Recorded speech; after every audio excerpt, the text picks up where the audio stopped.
It's the Indie Horror Junkie Podcast, your source for anything and everything indie horror. Here's your host, Otis B. Dreads.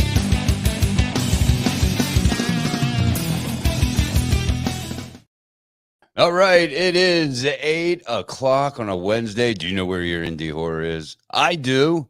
It's right here, the Indie Horror Junkie Podcast. I'm Otis B. Dreads. That is not this way. That is not Rotting Ricky D. Not tonight. Rotting Ricky It's D. Not tonight. We have Amy. Asylum Amy. Yeah, Amy. kick right to the curb. I'm taking over tonight. Oh, there you go. Now his mom's birthday is tonight, so very happy birthday to Happy birthday. Yes. Happy birthday. Happy birthday. And so he took the day off, spent time with family. We have Amy joining us tonight. You are also you work in the magazine and whatnot. So it seemed appropriate. I got to get my old man spectacles on here so I can see what's going on. We have a really good show. I think it's going to be a fun one because we were talking off air and we had some laughs, and I'm glad we asked some certain questions, and we'll get to that soon. Mr. Jack Bremen is going to join us, writer, producer, or writer, director, editor.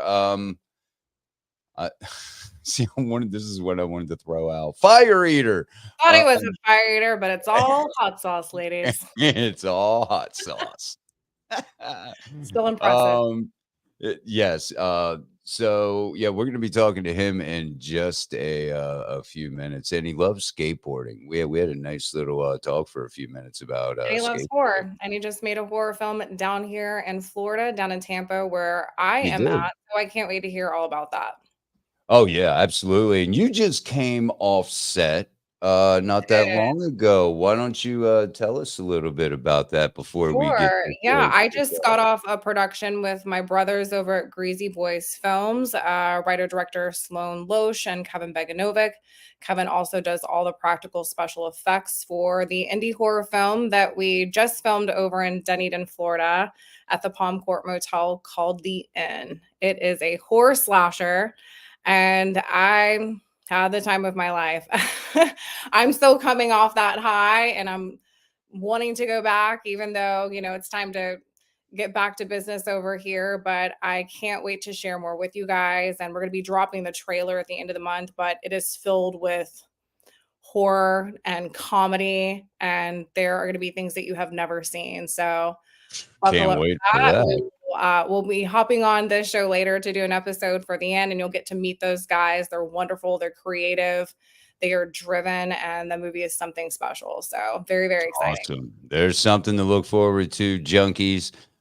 Speaking of junkies, please observe all the links down below. We got a couple new ones, or at least one new one there. The Indie Horror Junkie, the podcast.buzzsprout.com. You can go over there and be a supporter for as little as $3 a month. Subscribe, support our habit. We all have habits. Indie horror is our drug. We're fiending. And of course, the email there that you can take, indiehorrorjunkie at gmail.com. If you are a filmmaker, if you are a creator, whether it be books, as long as it's horror, books, I mean anything. They got some really cool advertising deals going on there at the magazine, Amy. And hey, this is a very fast growing magazine, wouldn't you say? Yeah, it really is. People are into it, and there's a lot going on here in Central Florida in the indie horror community. The community is what builds and allows us to operate the way that we do, by giving indie horror artists a platform to, come on and tell us about their project. Like you said, you can be an artist, you can be a comic book artist, a musician, a production company, a writer, director, an actor, a live performer, fire eater. It is. Yeah, a fire eater, or hot sauce. What as long as it's related to indie horror, Right. Reach out to us, tell us what you have going on, and let us promote you. That's what we're here to do, is to give you a platform to share your indie horror passions with the rest of the community. So It's a wonderful magazine, and I love to see it grow the way it is. And we're bringing some of those featured guests that are articles in the magazine onto the podcast, which has been a lot of fun to see that happen. So many different ways and platforms to get your work out there. And we got a special, you guys got a special issue coming out Right. on Friday 13th this month. 13th. And you guys put one out every Friday 13th, whether or not it falls on the regular schedule of dropping the new issue. So it's going to happen. A lot of cool stuff. Little write up about this here podcast in that one as well.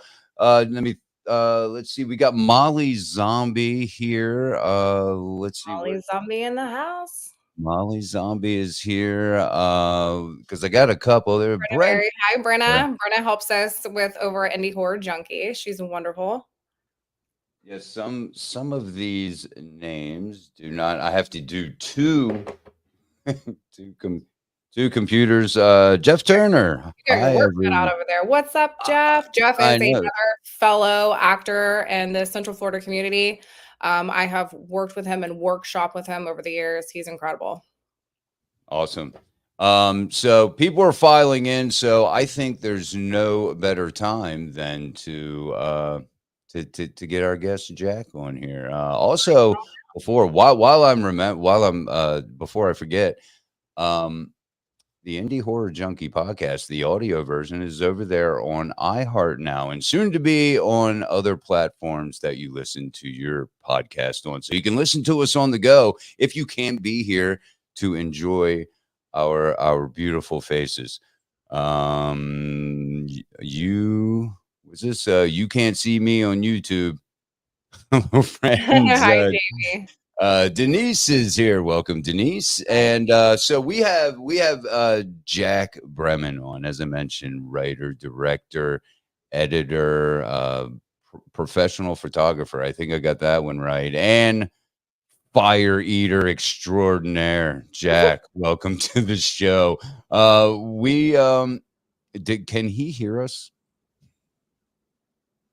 Uh-oh. Can you hear us, Jack? Oh no. Where'd he go? He's thinking about hot sauce. Oh man. Can you hear us, Jack? Let me Can you see us?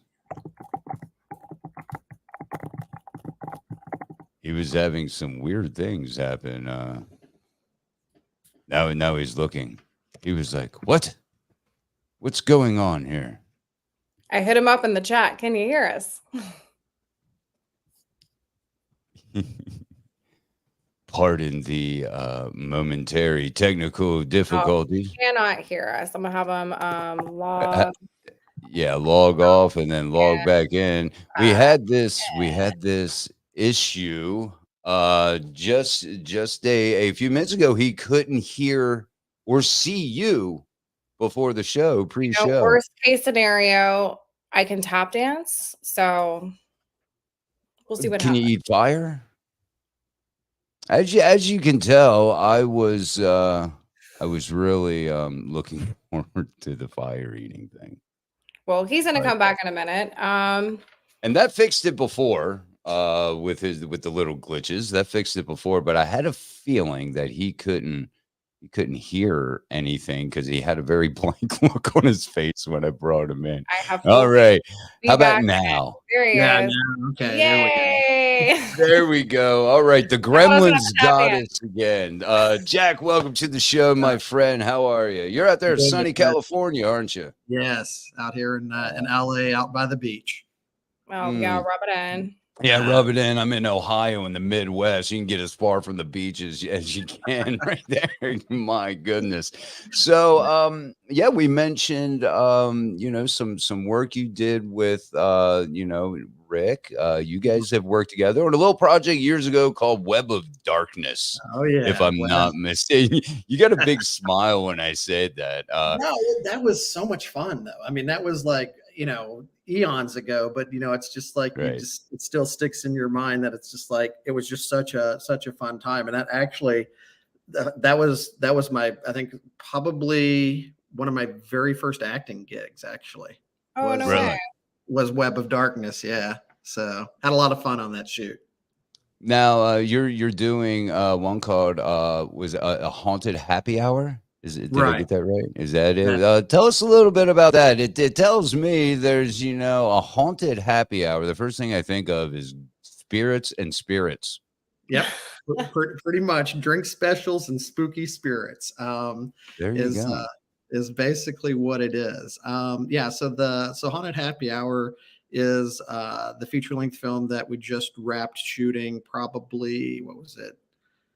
4 weeks ago, I guess it was something like that. The end of August. It was probably close to that because I think we had you scheduled to come on the show, but you couldn't because you were filming at the time. Right. Yeah. So there was, I think, something to do with the scheduling, and then that's why we pushed it back to this date. But yeah, Haunted Happy Hour is basically the storyline is a guy. The character I play, Jay, he owns a bar, and he's about to get kicked out because obviously hasn't paid his rent, and he comes up with this scheme of trying to basically convince, like, are you guys familiar with the ghost tours concept where they take people around to all these like supposedly haunted places, and you learn about history and stuff like that. So they do that in St. Petersburg. So he comes up with this, he concocts this scheme to like try to convince the ghost tour company that his bar is haunted. So they'll add his bar to the tour route in order to increase business. So that way he can make more money. He can pay. Yeah. Hey, sounds like a great scheme. I'd fall for it. I'd do it. Yeah. So in the process of this, so when he calls the ghost tour company, the guy that owns it, he sends his brother and his paranormal team out to the bar to investigate, to make sure that it truly is haunted. And in the process of the paranormal team doing their investigation, they actually unleash a real ghost, and then the bar does become haunted. And then the ghost starts playing tricks on people and stuff like that. It's a very, the ghost is very fun. He's not like a mean ghost or an evil ghost. Right. It's like kind of messing with people, and it's a very, overall, I would say it's a very family friendly film in the sense that I was going to say maybe a lighthearted comedy. It almost sounds like it's almost like I describe it as the genre I put it in is romantic horror comedy is basically what it is. If there is such a good horror comedy, I will say romantic horror comedy, because the story also revolves around all the people that work at the bar and the regulars that hang out at the bar. So there's a lot of that, the relationships and the dynamics going on with the characters there, but at the same time, it's like, oh yeah, by the way, the bar's haunted. So you've kind of got two different kind of things going on, concurrently. So, and you filmed that down in St. Pete, Florida, correct? Correct. Yeah, we shot that. I'm so bummed I missed it. Like I was telling you, we were like this. Like you were in production, and I was going in production, and I knew Rick was out there, so I would have loved to stop by set and hung out. But next time. And with Rick, you guys made full circle, right? You were in his first film, and he directed you, and now you had the opportunity to direct him. So that's really cool. Yeah, it all worked out, and we had such a good time working with Rick. And Rick plays Frank, the building owner, who's actually evicting me. So he's the one that's kind of coming down on Rick Danford busy. He hopped off your set and hopped onto mine. We pulled him in for a little cameo. So really? Yeah, that's fun. Nice. I love that you guys kept in touch after all these years. That's really cool. Yeah, no, it really is. It's awesome when you can kind of reconnect with people, and it's like you haven't missed a beat. Like it's just for like sure. You may might have been 10, 15, 20 years, and you're on opposite sides of the country, and then it's just like, hey Rick, I'm filming a movie. So it's just it's awesome that people can just come together. Yeah, it all works out, definitely. Now, did I catch before the show when we were talking about that? Did I catch you say it was a 9-day shoot for Haunted Happy Hour? Yeah.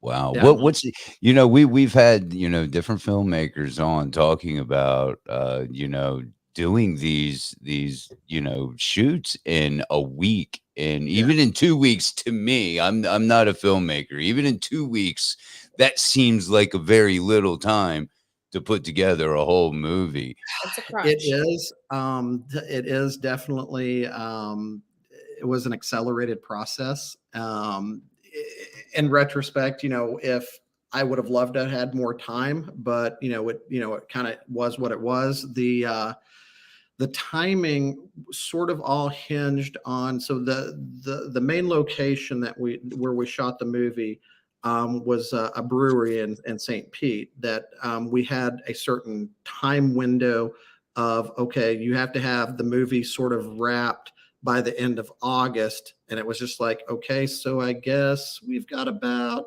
9 days to get this done while we have access to that space. So It was like, it's either going to work or it's not. And we pulled it off, and, kudos to the cast and crew, because they worked their butts off. And it was long days. I mean, it was like just long days, and would get back to the Airbnb and you'd get like 4 hours of sleep, and then you'd get up the next day, and then it's just a grind, but honestly, yes, it does sound like a lot of hard work, but for somebody like myself who's never been on a set and worked in any fashion behind or in front of the camera, I would love to be in that grind. That would feel like home to me, because it'd be me growing up. I was always I'm surprised I didn't grow up to be a filmmaker or something, because I always loved the behind the scenes and how they make movies. I was so fascinated by that stuff when I was a kid. And I mean, this stuff, I would absolutely love to, I could stay up for hours anyway, just keep the coffee coming and I'm good. You're running on adrenaline, right? It's just, you got your eye on the prize, what needs to get done. And it sounds like you had an amazing crew, which makes all the difference. And it sounds like you rounded out a great cast who showed up and were in and out. And you run on adrenaline. It's your baby. It's yours, and you're elbow deep in it. So you get that little bit of sleep, you wake up and you go. Like that's the name of the game, but it's so worth it. Yeah, because you went through that too, Amy, with the clock. How long was that shoot? That was a pretty short shoot too, wasn't it? 5 days. 5 days. Jack, I did that with Rick Danford. He was the writer director, but same situation. It was a location. So we filmed in Brooksville, Florida, in a historic district in a 100-year-old house. And the owner gave us 5 days. So we knocked it out in 5 days. And that's what it becomes when it's like you have 5 days to do it. You're going to get it done. You just do it. So we're crazy for doing it, but crazy anyways. That's why we're artists. Amy, were you starring in that movie, The Clock? I was, yes. I was the lead in that. And my co-lead was, his name was Mike in the film. And his name is Sean Ray. Okay. And he was a great partner to have for those 5 days. It made all the difference having an amazing scene partner. So yeah, it definitely does. Thankful for that. But same as you, great cast, solid crew. You just do what you got to do. You make the movie. When is that going to be out? The Clock. When does that come out? We just hit our first film festival, which was Phantasm, where we actually won the Judges' Choice Award for that. So that was a lot of fun because that was our first film festival. So we're boots on the ground now. We're submitting to festivals. We're seeking distribution. So we're just, in the beginning stages. Yeah. Yes. Right on. That's cool. That is awesome. So that was a fun movie. Well, I'd love to see it when it comes out. Definitely. Yeah, definitely. And we're going to be checking out Haunted Happy Hour. So we're going to have to get you a write-up in Indie Horror Junkie magazine on that. Okay. Yeah, definitely. Definitely. For sure. Yeah. Jack, what now this is going to get a little, off the indie horror, but I know we have a lot of, older, people our age that remember the 80s, and you're a big skateboarder. Right. And we were talking, and you said you think your age is maybe, getting catching up with your love of skateboarding. What do you do on your downtime? That is, if you have any downtime. I mean, do you still skate a little bit? Do No, you surf? I know yeah, skating no, and surfing kind of go hand in hand, especially out in the West Coast. oh yeah, definitely. No, I try to skate and surf when I can find the time. The problem is between. So I have a photography business that I do. So that's sort of Yeah. like my day job, I guess you could say, is doing photography, and then obviously working on the movie. Between those two things, that like pretty much it commandeers a lot of your time, and then you just and then you try to figure where you're going to fit in, either skateboarding or cleaning the house, doing laundry, going surfing, Exactly. all the day-to-day stuff that you're like, well, do I really need to do laundry, or do I need to go surfing today, that sort of thing. But I can put them dirty drawers Balance. off for a little bit. We can go surfing today. yeah. I Oh, mean, I stared at a pile when I got home. I was like, maybe tomorrow. Yeah. Right. You'll be the creepy headless guy in the corner, the clothes in the pile, in the chair, the pile of Starting to clothes in form the something, chair. and you wake up in the night to go to the bathroom. You're like, ah. Right. It's just the pile of clothes at a chair. And I did mention in the description, because I was not privy to the details of what fire eating meant. We're not going to let it go, Jack. I'm not, because I was really looking forward to meeting an actual fire eater. I was hoping maybe you could even, give us a little example, but it turns out that you're not actually eating fire. This is like hot sauce. Right. Like type stuff. really what is that all about? Like, how hot does it go? Like ghost pepper? I've had like ghost pepper, scorpion pepper, habanero, that sort of thing. I had one hot sauce just recently. I can't remember the name of it. And literally you just put one drop on like a burger or something like that. And it's just like, you just start sweating, and your whole mouth it's Do you sort enjoy of torturing yourself outside of skateboarding, I enjoy surfing? a little bit of pain, so that's Okay. Skateboarding in your 50s Hot is sauce torture therapy. enough.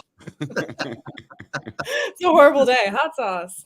Hot sauce, yeah. But no, I do love getting a little burn going on, and so you ever like get it on your face and then it's burning for a long time? Because that's happened to me. I've had it where I actually got it on my fingers, and the capsaicin doesn't really wash off too well, the stuff that's hot in the sauce. And like, I'll take my contacts out, and you touch your eye, and it's just like, oh my God, that's the worst. That is the worst. I think that's the worst. I touched my nose and I freaked out, and I didn't know what to do. And I was looking for milk. I had no milk. I ran to the neighbor's house. I kid you not. I poured milk in a bowl and shoved my face in it, and I snorted it. Like anything to relieve the heat. It was so bad. It was on my eyebrows. I was just like, you know what? I'm going to bed. I woke up and I had milk plastered all over my face, and I never cut up peppers again. Wow. Yeah. No, I would have some right now. Yeah, no. I could not give them up. Could not give up the hot sauce. I mean, it's something you just like. When I have omelets, it's like you got to put hot sauce on the omelets. You got to spice it up. I don't know. Yeah, I'll put some on, but I ain't putting no like ghost pepper or anything on. Yeah, no ghost pepper, scorpion pepper sauces. No. This is what happens when you don't talk about eating fire. I start telling weird stories about snorting milk. So exactly. We were hoping for the actual fire eating. Now, one thing, getting back to it. No, it's cool. It was just a misunderstanding. What is, because you started a company called Zoon. Correct. Right. Zoon Incorporated. Yes. Yes. What exactly is that? It's media marketing, digital media marketing. What is that all about? So Zoon Incorporated is sort of the holding company for any of my endeavors. So it's sort of like the umbrella corporation in a sense, that any projects or any other businesses that I launch are all underneath that one basic corporation. So basically, like the photography business is technically part of Zoon Incorporated. So that's okay. so it's just one of those things of just from a corporate standpoint. Yeah, it's kind of boring. It's just it's just kinda it's all boring. business, everybody. It's just business. Yeah. Yeah, that's Which is, basically it's important to know what you're doing. right. So, And it's right. just And as just important as the act of the art. You got to know what you're doing on the back end of things, or you're going to land in some trouble or get nowhere. right. And I think that's one thing that a lot of filmmakers tend to overlook is they're very talented, very artistic, but if you don't have that business side, because at the end of the day, this is a business. I Yeah. Oh, mean, yeah. that most everyone, unless you're just making a little short film to throw up on YouTube just for fun or whatever. But if you're investing the money to make a feature length film, at the end of the day, this is a business because there's Right. a lot of money on the line, and it's not something Oh, you can yeah. be like, oh, just I'm not going to worry about contracts. I'm not going to worry about legal stuff. I'm not going to worry about you've got to have all your ducks in a row basically when it comes to doing something like that. Oh, Yeah. yeah. I don't even know where my ducks are. They're in the hot sauce cabinet, Otis. Now you worked both in front of the camera, behind the camera. What do you like better? You like directing, or you like being in front of the camera? I can see the benefits and the pros to both sides and the cons to both. What's your favorite? They both, yeah. I mean, they both have their pros and cons. I mean, after doing Haunted Happy Hour, I realized that I like more of the writing, directing, producing aspect more so than the acting stuff. The acting stuff's fun, but I think I enjoy more so creating the project and then actually the business side of it. Because I was pretty much pretty much during pre-production. I was the one getting the insurance, pulling the permits, getting the accounting stuff set up, like all the things that you would need to do in order to facilitate a production of this size, and I actually enjoyed, a lot of that. I enjoyed that aspect of it just as much as, writing and directing it. I enjoyed the business aspect of, creating content and then, now, hopefully this next year, get it distributed and get it out there and all that good stuff, so. And there's something about that process where you're managing everything from start to finish and you have that creative control, and then being on set and watching it all come into fruition. It's right. Crazy, mind-blowing, rewarding. Yep. And I started off as an actress and I'm now on the other side of it as well, so I understand everything that you're saying. There's a lot of joy in that, and I get a lot out of just seeing everything come together and watching the actors bring to life the characters that you wrote and you saw in your head. And I don't know, I can see where you're coming from on that. And so I'm happy that you get to experience both, because not everybody does. Some people just stick to one side or the other, but when you're doing both, it's kind of like you see the whole world. Right. You get, and I think it's good though, also for filmmakers to, at least in my opinion, for filmmakers to also try to be an actor or try to understand actors and try to understand actors. Right. And, because I've worked with directors that they don't get it. And, it's like, and that's one of the things that I really wanted with the cast of Haunted Happy Hours, to let them know, hey, I've been on the other side of the camera. I know what it's like to be an actor. I want you guys to have fun. I want you to, play with the lines a bit. That the script is just a structure. It's a blueprint. Improv. But it's improv. Yeah. I went to UCB. I love improv. It's like, if the lines aren't sounding right to you, if you think you need to change it up, as long as we're getting the general gist of the conversation across and we're moving the story forward, make some stuff up, let's see where it goes, and let's, be in the moment. Let's have fun. Let's play off of one another's energy. Let's, support one another, and that's one of the things that, I think is good to have from a director standpoint and a producer standpoint, is to just let the actors know, hey, I got you, I understand you. And, what can I do to help you get the best performance and get the most realistic performance and, bring that truth to the screen.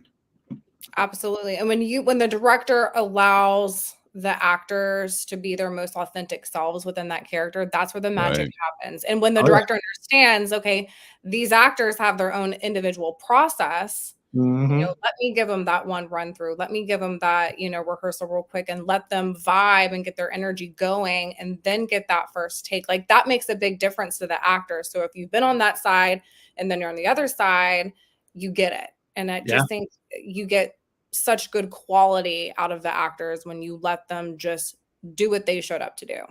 Right. Absolutely. No, you get a better performance, but you also get a better cohesive family that works together. You know what I mean? Because it's the relationships that you the trust build and that you want, to where it's like, even when the camera stops rolling, it's like, hey, that was a great job. Oh, you really nailed, like, you can, you know what I mean? It's just like, you want to just support them even when the camera's not rolling, there's nothing better than a set full of people who are just happy to be there and everybody is on the same page. It is a beautiful thing.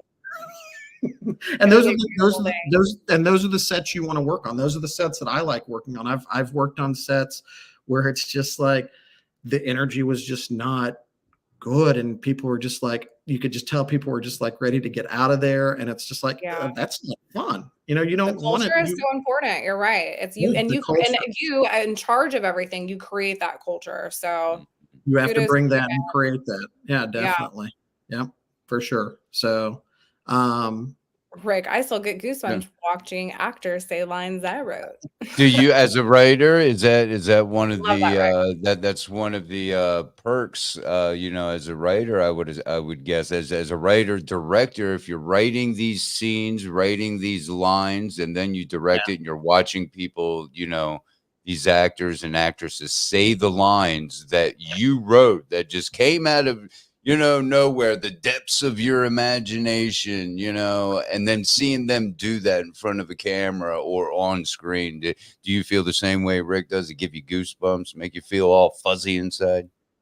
I don't know if I would say it makes me feel, have goosebumps or makes me feel fuzzy. It does give me a sense of being proud of just, bringing something to life, because it's almost as if, like, like you said, like you're creating something out of nothing, really. You're just, you're putting words on a page, and you hope it all makes sense, and you hope the story works and the lines don't sound, cheesy or whatever. And I think what it is when you see the words on the screen, on the script, go, coming out of people's mouths, and realize, hey, this actually sounds decent, and it actually, and it actually works, and you actually believe the characters and believe that, this person is, has a crush on this person, or, something like that. It's it's like, oh, okay, I did an okay job. I did all right. That's awesome. I don't suck. People love me. I don't suck. It's always a relief. Yeah. So no, but it's a great feeling, though. It's just a great feeling just to see something come to life. I'm not, once again, I'm not married to the words on the page. The words on the page are just, like I said, an outline, and it's really, it's an outline of what I think needs to happen. And, just seeing the actors make it happen is really, I don't know. What do you, awesome. No, we got Haunted Happy Hour. That's in I'm assuming post production, means you just wrapped up filming a few weeks ago. Right. Do you have any? I know a lot of filmmakers. They got like 4 or 5 projects that they like to get going. Do you have anything in mind coming up after Haunted Happy Hour? Is it too soon to ask that? No, not at all. So, as with everything, this is why it's always comes back to the element of finding the time and structuring your time. So, prior to doing Haunted Happy Hour, I did 2 short films, and when I say short, they're both about 30 minutes each. I want to do one more short. That way I can kind of bundle the 3 shorts together as a trilogy, like a little collection of shorts.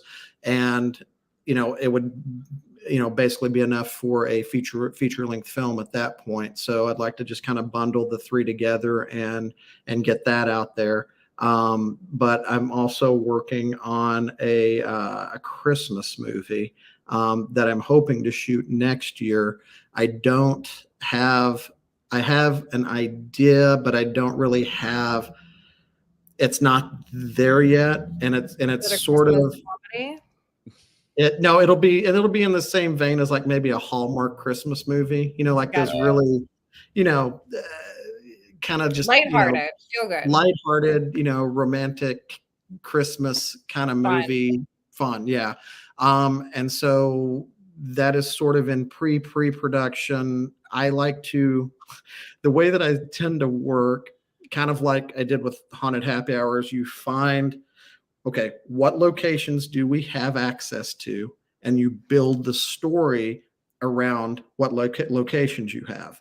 So this next one's going to be shot in Texas because that's where I'm from. So I'm going to go back. You grew up there, yeah. Grew up in Dallas. So the idea is to go back to Texas, into maybe one of these small little towns outside of Dallas, to where we can, basically, go to the mayor and city council and say, hey, we want to shoot a movie here, and work with the city on being able to, bring a production to their town and shoot, a lighthearted Christmas movie where we do have access to the diner, or we do have access to a general store, or that sort of thing. And then basically the idea will come to me, and you create the story around what elements you have access to. And that's kind of what we did with Haunted Happy Hour. Is I knew I had this bar, so that became sort of the centerpiece of the movie. And then I started looking around on Google Maps to see what was around the area of the bar. And I found like a little cat cafe where they had like all these, you could go in there and like get a coffee and sit and play with all the kittens. Well, that got wrote into the script. Now I'm really mad I didn't come to set. And then right down the street, there's like a little gelato shop. So I was like, you know what? I'm going to reach out to the gelato place and see if we can film something there. They were super receptive. Guess what? Now we've got a gelato location, and that's going to get worked into the script. And then so on and so on and so on. We find what park we want to shoot, what's a nice park that's nearby to the bar. Okay, great. Let's pull the permits for the park, and we'll go and we'll get some scene shot at the park. Then, I had to get an Airbnb for me and the for me and the crew. And so I'm like, well, if we've got this Airbnb, then let's find, an Airbnb, somebody that has an Airbnb that's open to us filming there. And, we totally lucked out with Matt and Amy. They were super, super awesome. And they let us film at the Airbnb. So now that Airbnb became the character's Jay's house. It became Chase's house, and it also became Allison's bedroom. So that one Airbnb took the place of 3 different locations. So now all of a sudden, okay, so now we've got 3 locations at the Airbnb: the gelato, the park, the cat cafe, and then the building exterior. So we've got a lot of locations going on, but it's all within like a 10-minute drive of the bar. So now logistically, it makes it easier to go, okay, when you're doing the shooting schedule, okay, we're going to shoot these scenes, this, and that's the producer side of me of like, okay, how do we shoot all these scenes the most efficiently and logistically to be able to get everything done, and on what days do we have access to this, and that sort of thing. But then you just build the story around what you have access to, and that's what I intend to do basically with the next film. Is once I find the town, or once, as I always say, once the universe provides me the town, because that's basically what it's going to be. It's the universe is going to say, okay, you're shooting here. And it's like, all right, I guess we're shooting here. And that's kind of how I looked at it with Haunted Happy Hour. It's like, got this opportunity. Everything just started falling into place. And it was like, I guess we're going in this direction. And that's what we Jackpot Jack landed all his locations, lining them up like that. That's where your ducks are, Otis, on his locations. They're just I know, right? All so yes, that's what we're going to try to do again with the Christmas movie. And I will probably, I'm saying this, and let's just put it out there, I'll probably be going back. I'm going back to Texas in like 2 weeks, because I've got to work on the music for Haunted Happy Hour. So my composer is this guy in Dallas, known him for years, and he's so talented. I'm going to get him to do the music for Haunted Happy Hour, but then I'm going to probably try to go back to Dallas after that to try to start scouting locations and start going to these little towns, because I want to get a little bit of a jump start on where we're going to film this, because once I have that narrowed down, then all the other pieces can start kind of slotting in. So that really is kind of the number one thing, is go and find what town we're supposed to shoot this in. And so I figure maybe try to go back in November, see how these towns are decorated for Christmas. See if there's like a little town square, maybe the town gets together and they put up the little decorations and stuff like that. I can already picture that in my head, just, seeing a Hallmark Christmas show, which I'm not gonna shit on it too bad, but I'm just not a fan. It's not my style. I get it, a lot of people like it, but so I don't watch a lot of them. But I can picture the little town center, and it's just I don't know, but I mean, you're not like locking yourself into any one genre. You seem pretty open to make anything. Is that pretty accurate?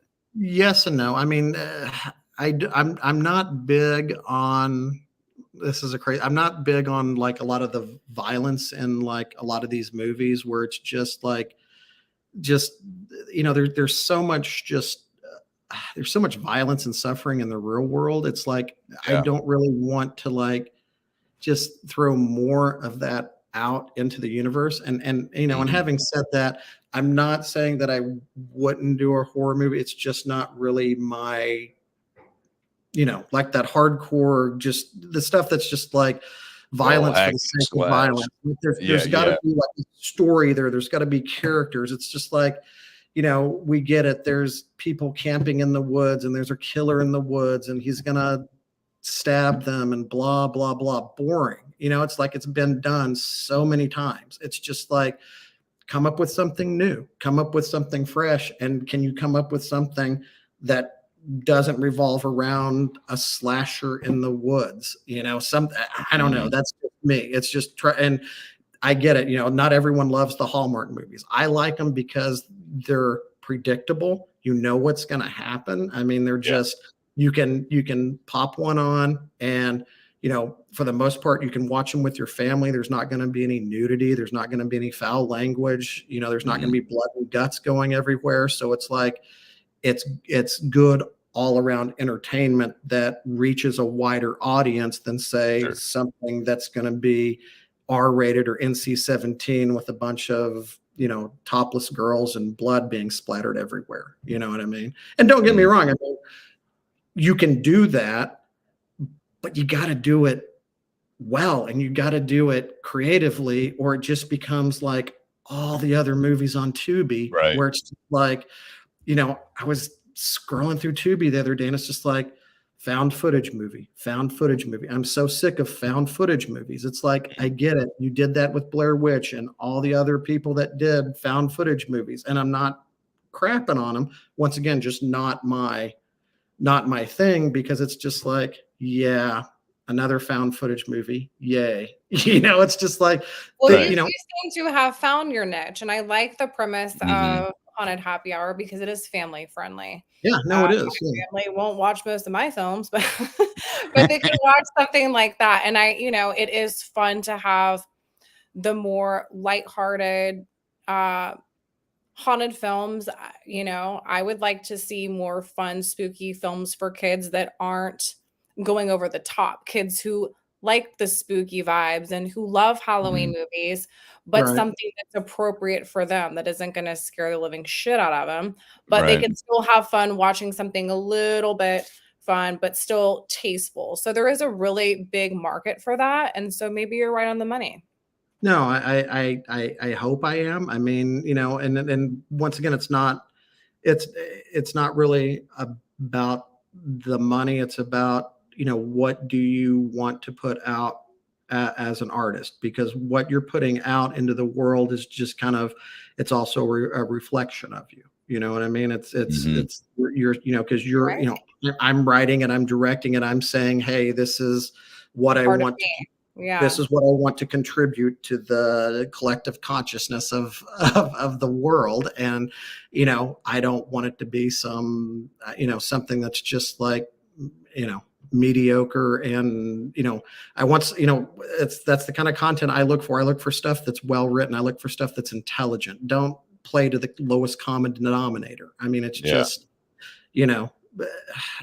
try to tell a story that, that's what I always say. Try to tell a story. Like, you look at these big blockbuster movies and you see the trailers for them. It's just like, yay, they're shooting people. Yay, car chase. Yay, explosion. Yay. Right. It's Spider-Man. It's the same stuff. Like, and people are, I'm not a big Marvel fan because it's all this. I mean, it's just like, it's all CGI. And I have friends, they love those, and great. If you do, awesome. I need something that has some level of intelligence, something different, substance, some substance to it, to where it's like, oh wow, somebody actually did put some thought into this movie, and somebody actually wrote dialogue that's how people actually talk, and not pandering to just, I don't know. I don't know. I'm excited for Haunted Happy Hour for the premise that it is. And I think that there is a lack of that. And so I think if you're hitting that market right where there's a hole, that could be really exciting for, I hope so. I mean, I hope that, it does kind of, like what you're saying, Amy, with, having stuff for, maybe, preteens or kids at Halloween, something they can watch where it's not like the parents are going to like be freaking out that, what is this on TV that, it's either too little kid or just way too aggressive, and you don't want your kids watching it. But if you can find that in between, I think that gets missed a lot. So I love to hear that, you're exploring that avenue. And here's the funny thing. I believe Rob Zombie just did that with his rendition of The Munsters. I watched that with my 2-year-old, my 3-year-old grandson. He loves it. There are no curse words. It was very cute, very, very friendly. It was a little. It was. Yeah, it had that campy humor, which is really just cute, like the original Munsters had. Yeah. So that was somebody who went from Devil's Rejects and what everybody knew him House by. Of 1,000 Corpses. House of 1,000 Corpses to Bam. I love that movie. I do too. Making it was a good movie. So that was also that's a good example of something that was a good movie. It wasn't just your same cookie cutter. It was different. Sure. You got to give Rob Zombie credit for for doing something. Beautiful set, gorgeous colors. Yeah, and it was shot well, and it was acted well, and just that's a good example of a good horror movie that doesn't kind of just keep doing the same. That was one of my go-tos when we would wrap over the last 2 weeks, and 12 hours. And then we were filming nights. So we were on a flipped schedule. So sleeping during the day, filming at night. But then you'd work your 10, 12 hours. Then you're like, okay, it's time to go to bed, but I'm still wired. So there's a couple times where I turned on House of a Thousand Corpses to fall asleep too. Bedtime story, yeah. We got a question here in the chat. How much easier does it make your job as a director when you have an incredible actors like Rick Danford to help you bring your films to life? Question by said Rick Danford. Good times. No, it definitely helps when you have, talented actors to work with. And we really got lucky with everyone in the movie. My wife pretty much basically cast the movie. She was just like, oh, you got to have Kelly for Allison. You got to have her. She's got to, so it's just like, and the way it all worked out, I ended up, emailing Kelly saying, hey, I know, because before Kelly wasn't going to be able to play Allison because the scheduling issues. So, but my wife was like, she's Allison, you gotta get her. And I'm like, okay, well, I emailed her. I was like, hey, just checking, has your schedule changed? And she was like, by the way, it has. And I'm like, really? Nice. Fell into place. Jackpot Jack. There it is again. Right. That's what I'm saying. Like everything literally fell into place. I mean, and having, and just having Rick being able to play Frank, the building owner, he pulled that role off really well because, Frank has to be kind of stern with Jay and kind of, because he wants his money. That's Rick. That's Rick. He's a hard ass. But yeah, you got to be a hard ass. But at the same time, Frank, the character Frank knows my character Jay's known him like almost all his life. So there has to be a sense of compassion and softness underlying that sternness to where there's got to be those layers. And that's what, like Rick was able to pull off. He was able to pull off almost like being a stern father with like, you love your kid, but you gotta like, don't touch the stove. You're going to get burned, but you love them. And so having actors like, like Rick or Kelly or Jeff, pick anybody on the cast. I mean, we literally, I could not have asked for a better set of actors to work with. They all knew their lines. I mean, the crazy thing, how I don't know, but like when you're going through footage and you're looking for like to put together clips for a gag reel, like bloopers where people screwed up their lines or they forgot their lines. I'm having a tough time finding that in all the footage. Like people were just nailing their lines like take after take. And I'm just like, you guys are killing me here. I'm not going to have any footage for a gag reel, So now, did you guys cast locally out of the Tampa Bay area? Yeah. So everyone primarily was St. Pete, Tampa. There were a few people from Orlando, surrounding areas of,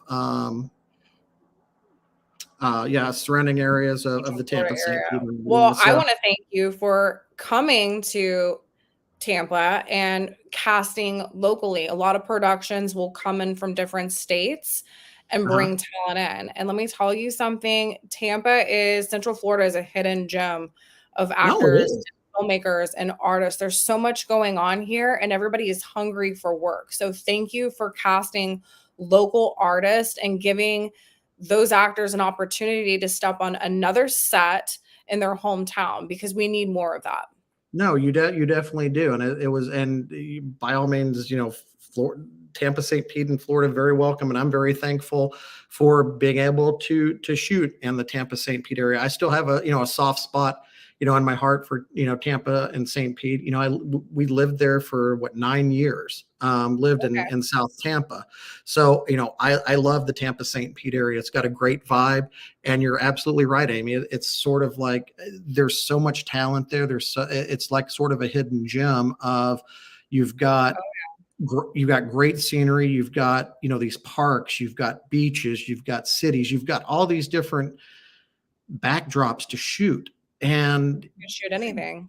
shoot anything. And then you combine that with, the creative aspect that you have there of the talented, cast and crew that just, it's to me, it's a great place to film. And, more people should be filming there, and more people should be, utilizing the local talent there, because there are a lot of talented individuals there, Just thank you for that, because honestly, it's like I said, we have productions come in and they bring everybody with them. So everything that we do on the filmmaker side, we do our damnedest to bring the talent in from their surrounding areas and just give them work, give them opportunities so that they can grow, because, we're not Atlanta, we're not LA, we're not, Louisiana and Right. New Orleans. So we don't have that film incentive down here financially driving the projects, but you do have a good coming in are driving them. And if you're going to a city and you're, maybe you're bringing your crew, or maybe you're hiring crew from there, but if you're bringing that talent in from the city that you're in, I think it just brings a lot of magic to it, because, that's their home. And that's where they feel safe and grounded. And I think it's going to bring a lot more to their character and their confidence. So I love hearing that. No. And definitely, I think aside from one guy that flew in from Denver, all the other crew was pretty much, Tampa, St. Pete, Orlando area, was the crew. And I mean, that's what I was going to say is, you've got, you've got a almost like a nice close-knit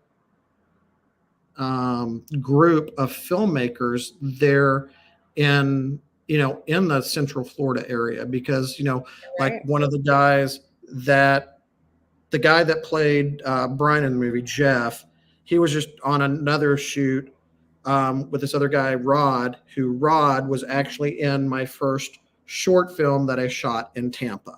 So it's just like everyone sort of knows everyone and works with one another, to where it's just like, okay, like I said, it's that you gotta build that family. And I think Central Florida kind of has that aspect of, knowing if you just get out there and network and you meet the people are very supportive and very, hungry, like you said, wanting to do stuff there, so it's just like, I think there's a lot of, potential there in Florida, and a lot of people that are really creating, good content there. So, I mean, I love Tampa, St. Pete. I mean, it's a cool area, overall. And you said the magic word, networking.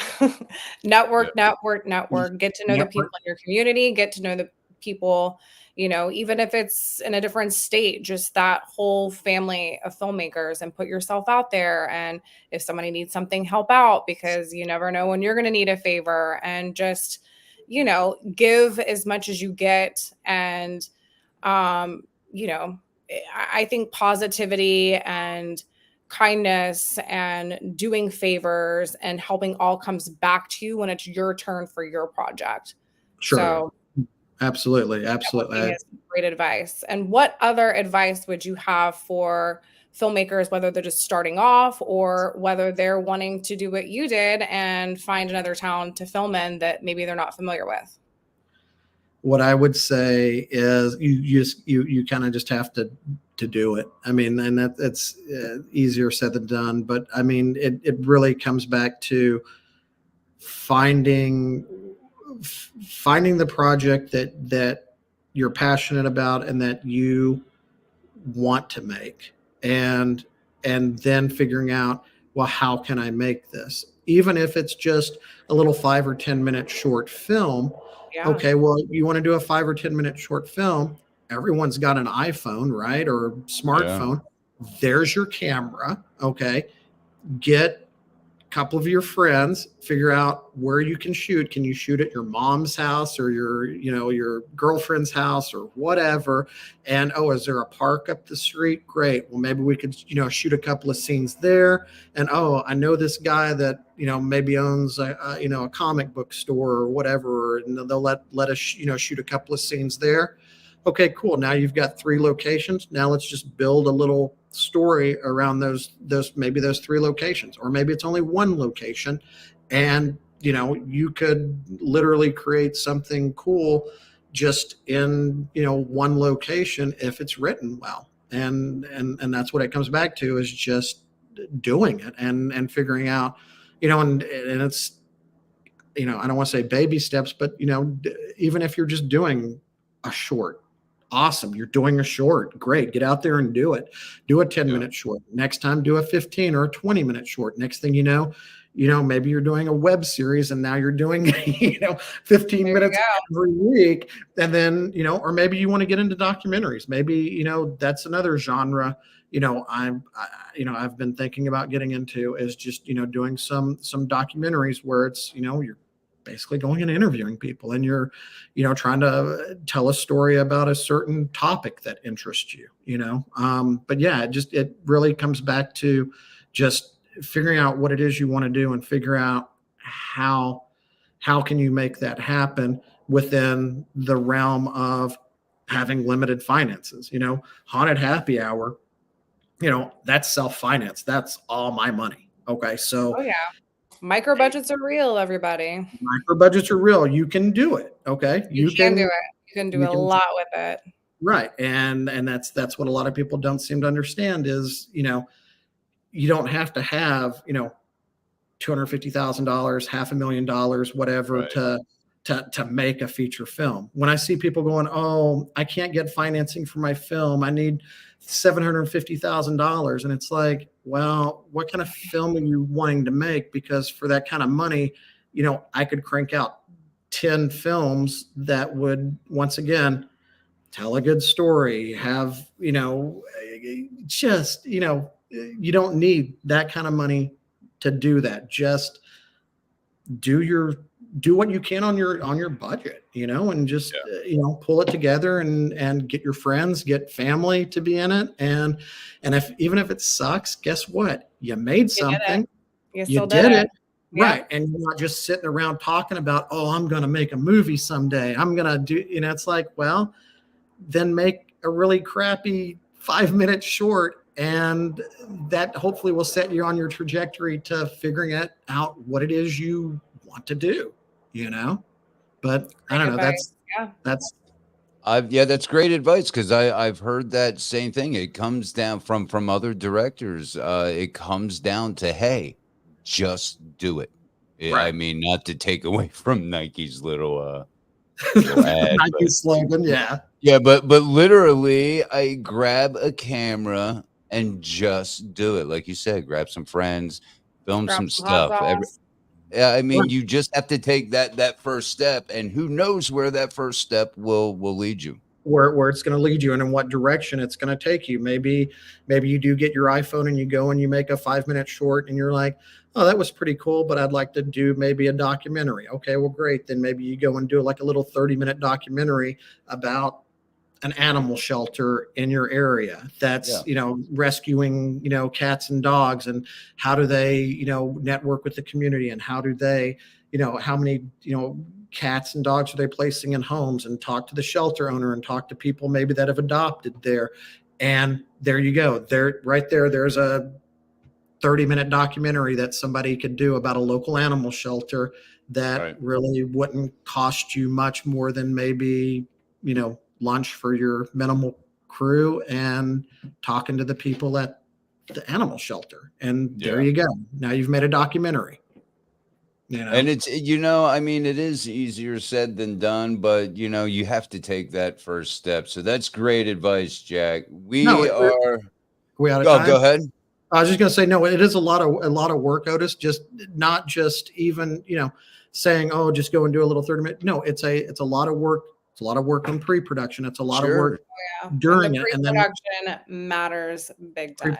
Big time. Right. And, and on Haunted Happy Hour, we got jammed up because I literally had maybe 30 days of pre-production, and that's just not enough time. And if you're willing to do the work, you can pretty much do anything. You can pretty much make whatever you want to make. You just got to be prepared to do the work. to do the work. Yeah. Well, if you did pre-production for 30 days and shot it in 9, congratulations, you survived. That's remarkable.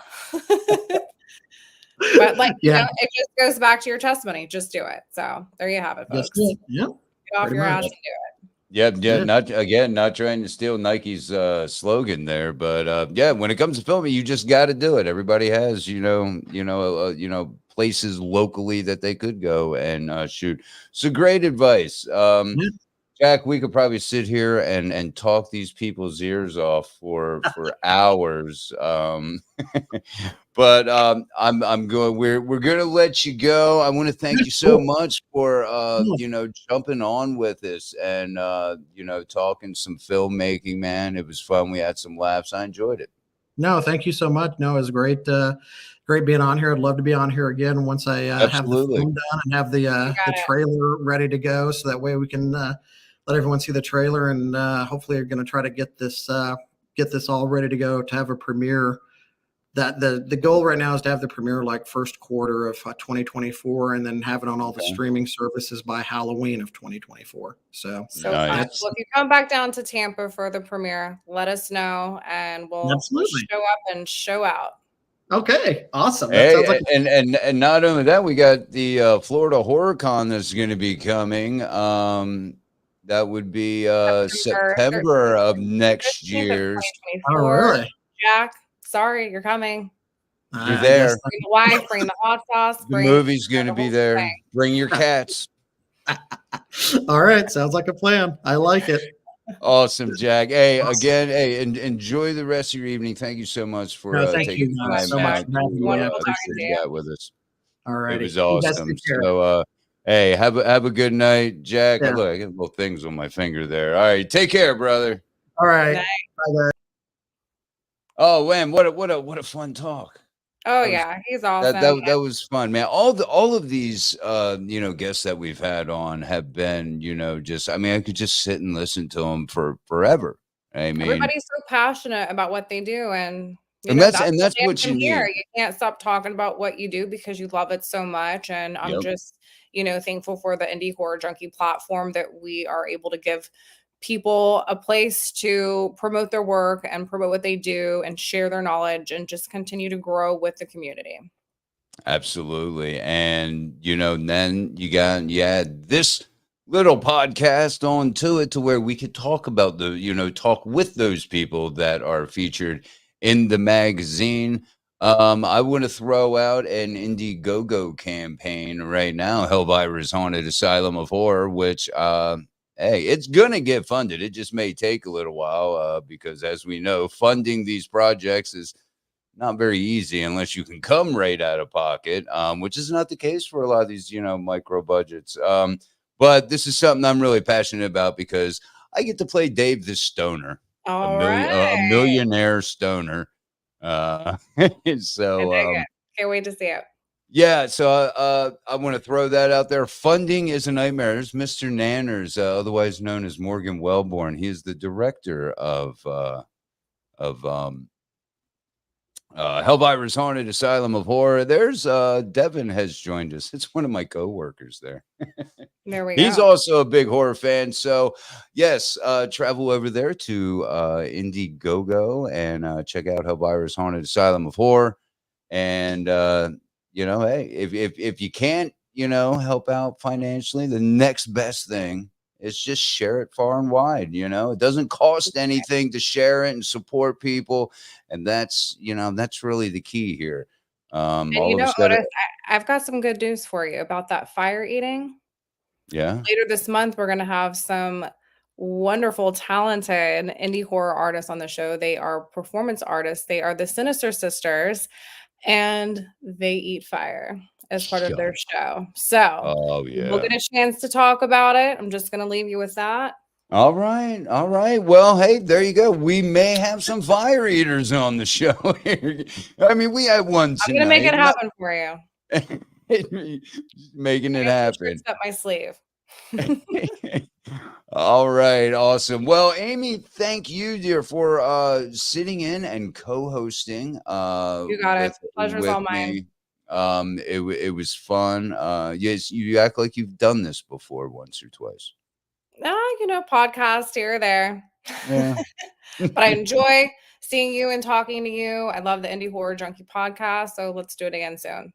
Awesome. And don't forget, you can go over there to Indie Horror Junkie, the podcast.buzzsprout.com. And you can also become a supporter over there and help feed our habit. Damn it. And with that, yes, we're trying to feed the need here. With that, as always, we'll see you next Wednesday.